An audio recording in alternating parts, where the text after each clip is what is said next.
بسم اللہ الرحمن الرحیم۔ والفجر، قسم ہے فجر کی، اور فجر سے مراد صبح، کہ جب رات کی تاریکی کو صبح کی روشنی پھاڑ دی ہے تو اس منظر کو فجر کہا جاتا ہے۔ تو صبح بھی ہم کہتے ہیں عام طور پہ، تو اس کو ہم قسم ہے صبح کی بھی کہہ سکتے ہیں اور قسم ہے فجر کی بھی، کیونکہ فجر کا لفظ بھی اردو میں استعمال ہوتا ہے۔ تو والفجر، قسم ہے فجر کی، اور اس فجر سے کیا مراد ہے؟ بعض مفسرین کے نزدیک اس سے مراد 10 ذی الحج کی صبح ہے، جس دن قربانی ہوتی ہے وہ والی صبح مراد ہے، اور بعض کے نزدیک روزانہ ہی جو صبح ہوتی ہے، روزانہ کی والی فجر، وہ مراد ہے۔ اور جنہوں نے اس سے مراد 10 ذی الحج کی صبح لی ہے، وہ اصل میں اگلی آیات کے ساتھ بھی اس کا تعلق بناتے ہیں۔ وَلَيَالٍ عَشْرٍ، و اور لیال جمع ہے لیلن کی، لیل رات، لیال راتیں، عشر 10، وَلَيَالٍ عَشْرٍ اور 10 راتوں کی۔ اور یہ 10 راتیں کون سی ہیں؟ اکثر مفسرین کے نزدیک ان سے مراد ذی الحج کی پہلی 10 راتیں ہیں، ذی الحج کے مہینے کی۔ اور جو وہی یہ فرماتے ہیں کہ جو فجر ہے جب طلوع ہوتی ہے 10 ذی الحج کی، تو ان 10 راتوں کا اختتام ہوتا ہے، کہ جن 10 راتوں کا اللہ تعالیٰ نے یہاں پہ ذکر فرمایا ہے، ان پہلے 10 دنوں کا اختتام ہوتا ہے اس فجر کے طلوع کے ساتھ، کہ وہ 10 راتیں جو ہیں، جن 10 راتوں کی قسم کھائی جا رہی ہے اس فجر کے طلوع کے ساتھ، کیونکہ وہ ختم ہوتی ہیں، اس لیے اس فجر سے مراد 10 ذی الحج کی صبح ہے۔ اور یہ جو پہلا عشرہ ہے، پہلے 10 دن ہیں ذی الحج کے، اس کے بارے میں نبی کریم صلی اللہ علیہ وسلم کا ارشاد ہے کہ ان دنوں میں کوئی بھی کیا جانے والا نیک کام وہ اللہ تعالیٰ کو باقی دنوں میں کیے جانے والے تمام نیک کاموں سے زیادہ پسند ہے۔ اللہ تعالیٰ کو بہت زیادہ پیارا ہے وہ کوئی بھی نیک کام جو ان 10 دنوں کے اندر کیا جائے، یعنی 1 ذی الحج سے لے کے 10 ذی الحج تک۔ اور اللہ اکبر، کسی نے صحابی نے عرض کیا کہ جی جہاد فی سبیل اللہ جو ہے اس سے بھی بڑھ کر پسند ہے، کیونکہ جہاد تو اللہ تعالیٰ کو سب سے زیادہ پسند کام ہے۔ تو آپ نے فرمایا کہ ہاں، جہاد فی سبیل اللہ سے بھی بڑھ کر، سوائے اس کے کہ آپ نے ایک استثناء فرمایا کہ سوائے اس کے کہ کوئی بندہ اپنا مال اور جان لے کر میدان جہاد میں جائے اور وہ دونوں میں سے کوئی چیز بھی اس کی واپس نہ آئے، مال بھی اس کا اللہ کے راستے میں قربان ہو جائے اور اس کی جان بھی، بس وہ اس کا جہاد تو یعنی اس سے افضل نہیں ہوگا عمل کوئی بھی نیک کیا جانے والا، لیکن ویسے اس کے علاوہ جو جہاد فی سبیل اللہ ہے اس سے بھی بڑھ کر پیارے ہیں وہ اعمال جو ان 10 دنوں میں کیے جاتے ہیں۔ تو ان 10 دنوں کی جو 10 راتیں ہیں، اکثر مفسرین کے نزدیک ولیال عشر سے مراد وہ 10 راتیں ہیں۔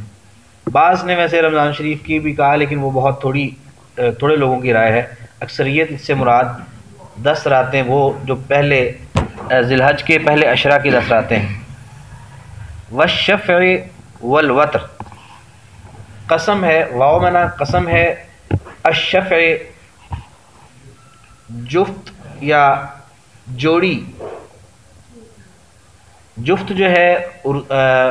ریاضی میں استعمال ہوتا ہے لفظ، یعنی جو 2 4 6 والا جو اعداد ہیں ان کو جفت کہا جاتا ہے، یعنی جو 2 پر تقسیم ہونے والے ہوتے ہیں۔ تو یہاں شفع سے مراد جوڑا 2، والشفع قسم ہے جفت کی یا جوڑی کی، والوتر اور طاق کی، یعنی 1 کی۔ والشفع قسم ہے جفت کی، والوتر اور طاق کی۔ اس سے مراد کیا ہے؟ کئی مراد اس سے بھی لی گئی ہیں، مختلف مفسرین نے اس سے مختلف مراد لی ہے۔ کچھ تو انہی 10 راتوں کی ہی وضاحت مراد لیتے ہیں کہ یہ جو 10 راتوں کی اللہ تعالیٰ نے قسم کھائی ہے، انہی میں سے کچھ راتیں جو ہیں وہ جفت ہیں اور کچھ طاق ہیں، تو یہ تمام 10 راتوں کی قسم یہ جو جفت بھی ہیں اور طاق بھی۔ بعض نے اس سے مراد نمازوں کو لیا ہے کہ نمازوں کی کچھ رکعتیں جو ہیں وہ جفت ہیں اور کچھ طاق ہیں۔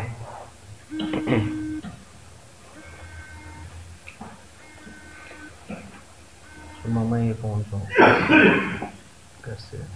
باہر جا کے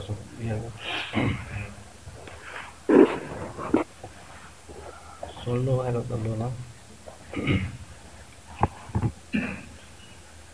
تو نمازوں کی جو رکعتیں ہیں، نمازوں میں یعنی بعض نمازیں جفت ہیں، بعض طاق ہیں، مطلب جیسے مغرب کی نماز وہ طاق ہے، باقی رکعتیں جو ہیں وہ جفت ہیں۔ تو اسی طرح نوافل کی رکعتیں جفت جوڑا جوڑا ہوتی ہیں اور ان میں وتر جو ہے وہ طاق ہے۔ تو بعض کہتے ہیں کہ نمازوں کی رکعتیں مراد ہیں، لیکن اکثریت کی جو رائے ہے اور جو زیادہ مناسب لگتی ہے وہ ہے کہ اللہ تعالیٰ وتر سے مراد اللہ تعالیٰ کی ذات ہے جو ایک ہے، اور جوڑے سے مراد اللہ کی مخلوق ہے، کیونکہ اللہ تعالیٰ نے اپنی مخلوق میں سے ہر چیز کا جوڑا جوڑا بنایا ہے، جو کہ دیگر آیات میں بھی اللہ تعالیٰ نے فرمایا کہ ہر چیز کا ہم نے جوڑا بنایا ہے۔ تو جوڑے سے مراد جو ہے مخلوق اور طاق سے مراد خود اللہ تعالیٰ کی ذات۔ تو بہرحال ترجمے پہ اس کا فرق نہیں پڑتا، یہ صرف سمجھنے کے لیے ہے۔ والشفع قسم ہے جفت کی، والوتر اور طاق کی، واللیل قسم ہے رات کی، اذا جب، یسر وہ چلے، یعنی جب رات جو ہے وہ آ کے چھا جاتی ہے، پھر وہ چلتی ہے اور چلتے چلتے وہ اپنی منزلیں ساری طے کر کے پھر صبح جب طلوع ہوتی ہے، یا یہ مراد بھی لی گئی کہ جب وہ فجر جس کی قسم کھائے گی وہ طلوع ہوتی ہے تو رات چلی جاتی ہے، تو اس سے رات کا چلے جانا مراد ہے۔ بعض نے کہا رات کا جو ہے وہ مسلسل چلنا وہ مراد ہے کہ ایک وقت سے رات کی ایک گھڑی سے اگلی گھڑی، اگلی گھڑی سے اگلی گھڑی، یہ رات کا چلنا مراد ہے۔ تو بہرحال اس اپنے قدرت کے اس مظہر کی بھی جو اللہ تعالیٰ نے رات اللہ برپا فرماتا ہے اور پھر رات چلتی ہے اور آہستہ آہستہ وہ چلی جاتی ہے، تو اس منظر کی بھی اللہ تعالیٰ نے قسم کھائی کہ واللیل اذا یسر، قسم ہے رات کی جب وہ چلے۔ یہ 4 قسمیں کھا کے اللہ تعالیٰ فرماتے ہیں کہ حل فی ذالک، کیا اس میں، حل کیا، فی میں، ذالک کا لفظی معنی تو وہ ہوتا ہے، لیکن اس سے مراد یہ جو پیچھے قسمیں کھائی گئی ہیں ان کی طرف اشارہ ہے۔ کیا اس میں قسم، قسم ہے، لے واسطے، زی والا، حجر سے مراد یہاں عقل ہے، زی حجر عقل والے، عقل مند، لے زی حجر عقل والوں کے لیے۔ کیا اس میں قسم ہے عقل والوں کے لیے یا عقل والے کے لیے؟ اور اس کا جو مطلب ہے قسم کا کہ یہ جو قسمیں اللہ تعالیٰ نے کھائی ہیں ان میں صبح کی قسم آ گئی، 10 راتوں کی آ گئی، اور جفت اور طاق کی آ گئی، یعنی ساری اللہ کی مخلوق کی اور خالق کی قسم بھی آ گئی، اور پھر رات کی قسم آ گئی کہ جب وہ چلتی ہے۔ تو کیا عقل والوں کے لیے، یعنی سوالیہ انداز میں اللہ تعالیٰ فرماتے ہیں کہ یہ جو قسمیں کھائی گئی ہیں کیا یہ قسم کافی نہیں ہے؟ کیا ان کو اس سے ان کی قسم پوری ہو گئی، یا ان کو جو قسم چاہیے تھی وہ قسم ان کو مل گئی؟ کیا اتنی قسم عقل والوں کے لیے کافی نہیں ہے؟ اصل میں یہ سوالیہ انداز میں ہے کہ حل فی ذالک، کیا اس میں ہے قسم لذی حجر عقل والوں کے لیے،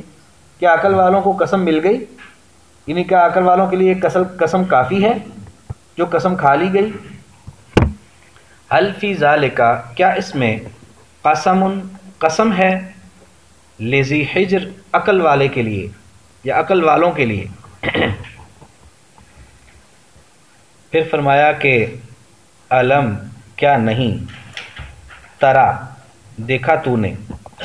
اب جو انداز ہے اگلا وہ بھی سوالیہ انداز میں ہے، اور وہ بھی معلوم یہ ہوتا ہے کہ جو قسمیں جو بات بتانے کے لیے کی گئی ہیں وہ قسم کا جواب ابھی نہیں آیا ابھی، اور اللہ تعالیٰ ایسے احوال کی طرف ہماری توجہ دلانا چاہتے ہیں کہ جو ہمیں جیسے کہ قسمیں یقین دلانے کے لیے کھلائی گئی ہیں، ویسے ہی ہمیں اس حقیقت کا یقین دلانے کے لیے تھوڑے سے احوال بتائے جا رہے ہیں، اور پھر اس قسم کا جواب آئے گا، قسم کس لیے کھائی گئی، کون سی حقیقت بتائی جا رہی۔ علم ترا کیا نہیں دیکھا تو نے، کیفا کیسے فعلا کیا، یہ الفاظ ہم سارے پہلے پڑھ چکے ہیں۔ ربو کا تیرے رب نے، بے عاد بے ساتھ عاد قوم عاد، جن کی طرف ہود علیہ السلام اللہ کے نبی بن کر آئے تھے، اور یہ قوم جو تھی اللہ اکبر بہت بڑے قد والے اور بہت طاقتور ان کو اللہ نے بنایا تھا۔ اور انسان کو اللہ تعالیٰ جو بھی صلاحیتیں دیتے ہیں نا، جو چاہے مال ہو چاہے وہ طاقت ہو، جو بھی وہ اصل میں آزمائش کے لیے ہوتی ہے، تو ان کے لیے ان کی اپنی طاقت آزمائش بن گئی کہ اتنے زبردست لوگ تھے کہ کسی قبیلے سے اگر ان کی ناراضگی ہو جاتی ہے، مطلب یہ ایک خاص قوم تھی جن کے یہ اس وقت جسامت تھی اور یہ ان کو طاقت دی گئی، باقی لوگ بھی اس طرح کے نہیں تھے، کیونکہ اگلی آیت یہ بتاتی ہے کہ یہ منفرد قسم کی تخلیق اللہ نے ان کی فرمائی تھی اس قوم کی، جو قوم عاد تھے۔ تو کسی قبیلے کے ساتھ کسی کے ساتھ لڑائی ہو جاتی تو چٹان اٹھا کے ان کے اوپر دے مارتے، وہ پورے قبیلے کو پکڑ تباہ کر دیتے، اتنے وہ طاقتور اللہ تعالیٰ نے ان کو بنایا تھا۔ تو یہاں اللہ تعالیٰ فرماتے ہیں کہ کیا دیکھا نہیں تو نے، یعنی لوگ اپنی دولت کی طاقت کی وجہ سے یا اپنی جسمانی طاقت کی بنیاد پر لوگ گھمنڈ کرتے ہیں، غرور کرتے ہیں، تکبر کرتے ہیں، اور ان اپنی دولتوں کی وجہ سے اور اپنی ان طاقتوں کی وجہ سے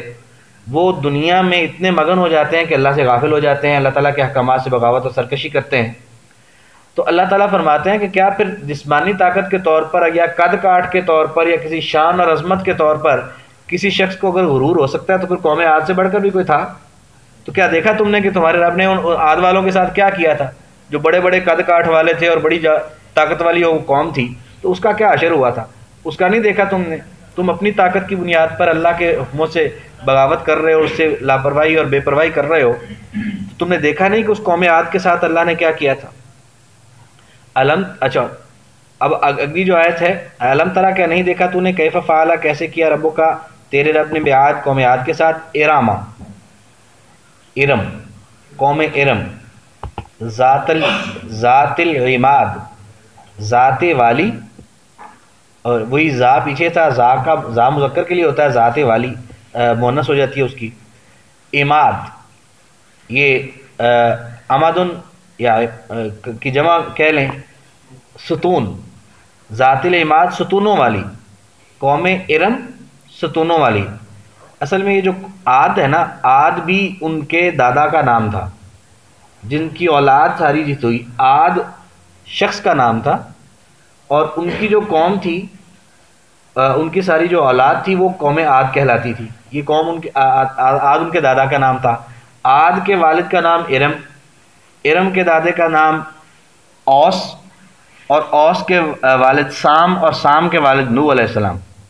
یعنی یہ نوح علیہ السلام کے بعد تیسری چوتھی پانچویں پشت کے اوپر جو ہے یہ قوم عاد تھی۔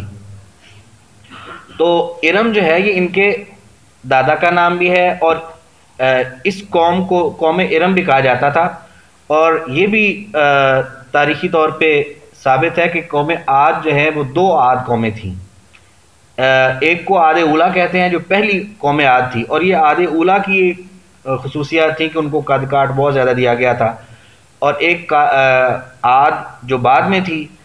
اس کے بارے میں کہا جاتا ہے کہ ان کے اندر یہ نہیں تھا، آیا ان پہ بھی عذاب، لیکن وہ اور قوم عاد تھی، اور جو پہلی قوم جس کا ذکر ہے اصل میں سرکش قوم کا طاقتور ہونے کے لحاظ سے، وہ پہلی قوم کا ہے جسے قوم ارم بھی کہتے تھے۔ تو بہرحال یہ ارم سے مراد بھی قوم عاد ہی ہے کہ نسب میں ارم ان کا دادا بنتا ہے، تو بعض اوقات کسی قوم کو دادے کے نام پہ بلا لیا جاتا ہے، بعض اوقات ان کے اس سے اگلے اس کے بیٹے کے نام پہ اس قوم کا بلا لیا گیا۔ تو عاد اور ارم یہ دونوں ان کی پشت سے دادا پر دادا ہی ہیں، ان کی یعنی جو بھی شجرہ بنتا تھا ان کا اس میں۔ تو ارما قوم ارم ذات العماد ستونوں والی، ان کو ستونوں والی کیوں کہا گیا؟ کہ یہ بلڈنگیں بناتے تھے پہاڑوں کے اوپر بلند بلند ستونوں کے ساتھ، یعنی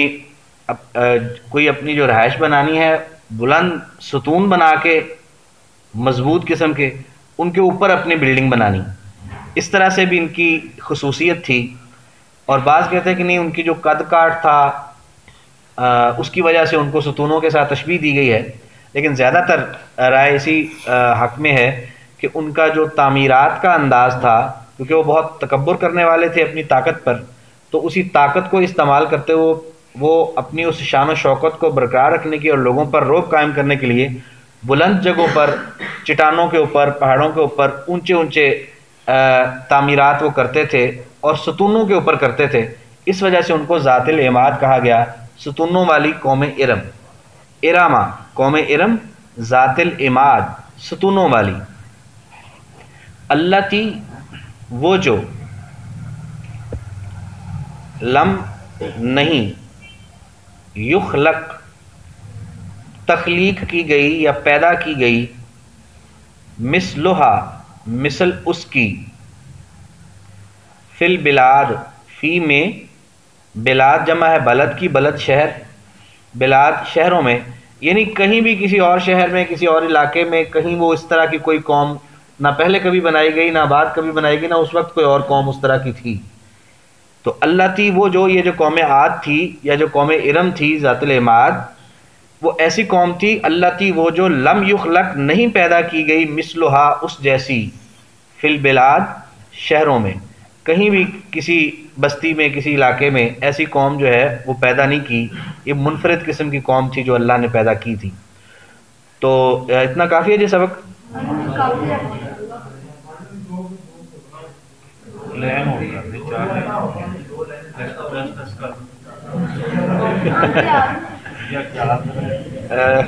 ٹوٹل ایک منٹ،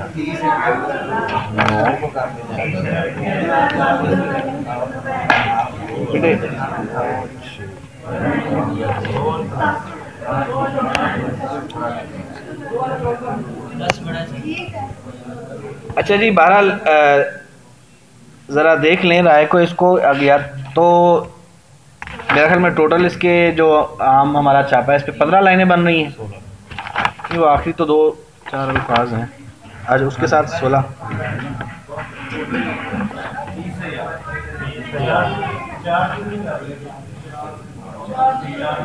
چار حصے کر لیں، تو 4 حصے کرنے کے لیے بھی ہمیں 4 تو لائنیں کرنی پڑے گی نا، اس کے لیے پھر 2 آیتیں اور پڑھیں گے تو 4 لائنیں ہوں گی۔ اگر 4 حصے بھی کرنے ہیں تو 4 لائنیں تو کریں گے نا۔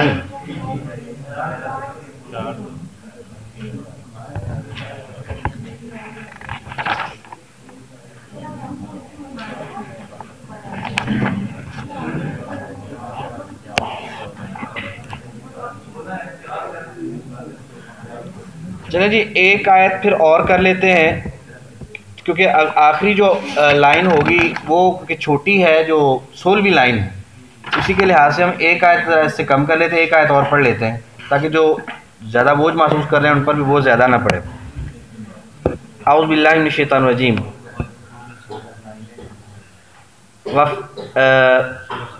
اللتی وہ جو لم یخلق نہیں پیدا کی گئی تھی، مثلہا مثل اس کی یا مانند اس کی، فی البلاد شہروں میں، و اور سمودا قوم سمود، اللہ زینہ وہ لوگ، جابو جنہوں نے تراشا، الصخرہ چٹان کو، بالواد واد میں یا وادی میں۔ تو واد سے مراد وادی بھی، اور واد سے مراد جگہ بھی کہ جہاں پر وہ رہتے تھے جس علاقے میں، اور اس کا معنی وادی بھی کیا ہے کہ جس وادی میں وہ رہتے تھے وہاں انہوں نے چٹانوں کو تراشا، جو قوم سمود تھی صالح علیہ السلام کی، جن کی اونٹنی کے بارے میں پیچھے ہم تذکرہ پڑھ چکے ہیں۔ اور ان کی اونٹنی کا معجزہ بھی پہاڑوں سے پیدا ہوا تھا، اور یہ لوگ بھی اپنی رہائشیں پہاڑوں کو کھود کر بناتے تھے، اینٹوں سے یا پتھروں کو جوڑ کر نہیں بناتے تھے۔ ان کی بھی خصوصیت تھی قوم سمود کی کہ یہ چٹانوں کو کھود کھود کے تراش کے اس کے اندر اپنے رہائشیں بناتے تھے، اور یہ رہائشیں ابھی بھی جو مدینہ منورہ سے جب شام کی طرف جاتے ہیں تو راستے میں ابھی بھی وہ پہاڑوں کے اندر بنی تھی، تو وہ اتنی مضبوط تھی کہ ابھی تک اسی طرح سے ان کے وہ گھر جو ہیں وہ موجود ہیں۔ ویسے انٹرنیٹ کے اوپر ان کی تصویریں بھی موجود ہیں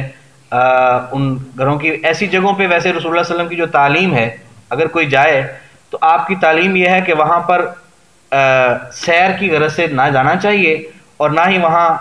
اس طرح سے رک کے اس کو دیکھنا چاہیے، بلکہ جو بھی وہاں پر جائے، آپ صلی اللہ علیہ وسلم خود بھی ایسے علاقوں سے جب گزرے تو آپ نے اسی پہ عمل فرمایا اور اسی کی نصیحت ہمیں کی کہ جب بھی کوئی اس طرح کی جگہ سے جائے جہاں اللہ کا عذاب نازل ہوا ہے، وہاں سے سر چکا کے اور تیزی سے وہاں سے گزر جائے، اور ہو سکے تو رونے والا منہ بنائے، کیونکہ وہ وہاں اللہ کا غضب ہوا ہے، تو ایسی جگہ پہ جانا ہی نہیں چاہیے، اور اگر گزرنا پڑے تو پھر جلدی سے وہاں سے گزر جائے، بجائے اس کے کہ وہاں ٹھہر کے اس کا نظارہ کرے۔ تو بہرحال یہ ان کے گھر ابھی بھی پہاڑوں کے اندر کھودے ہوئے وہ موجود ہیں، تو ان کی اس خصوصیت کا اللہ نے بس یہاں ذکر فرمایا کہ وہ بھی قوم کتنی زبردست تھی کہ وہ سمودا، اور قوم سمود، اللہ زینہ وہ لوگ، جابو جنہوں نے تراشا، الصخرہ چٹان کو، بالواد وادی میں۔ اب دوہرا لیتے ہیں جی، دھیان سے دیکھیے۔ اعوذ باللہ من الشیطان الرجیم، بسم اللہ الرحمن الرحیم۔ والفجر، قسم ہے فجر کی، واللیال عشر، اور 10 راتوں کی، والشفع، اور جفت کی، والوتر، اور طاق کی، واللیل، قسم ہے رات کی، اذا یسر، جب وہ چلے، حل فی ذالک، کیا اس میں، قسم، قسم ہے، لذی حجر، عقل والوں کے لیے، الم ترا، کیا نہیں دیکھا تو نے، کیف فعل، کیسے کیا، ربو کا، تیرے رب نے، بعاد، قوم عاد کے ساتھ، ارما، قوم ارم، ذات العماد، ستونوں والی، التی، وہ جو، لم یخلق، نہیں پیدا کی گئی، مثلہا، اس کی مثل یا اس جیسی، فی البلاد، شہروں میں، وثمود الذین، اور قوم سمود وہ لوگ جو، جابو جنہوں نے تراشا، الصخرہ چٹان کو، بالواد وادی میں۔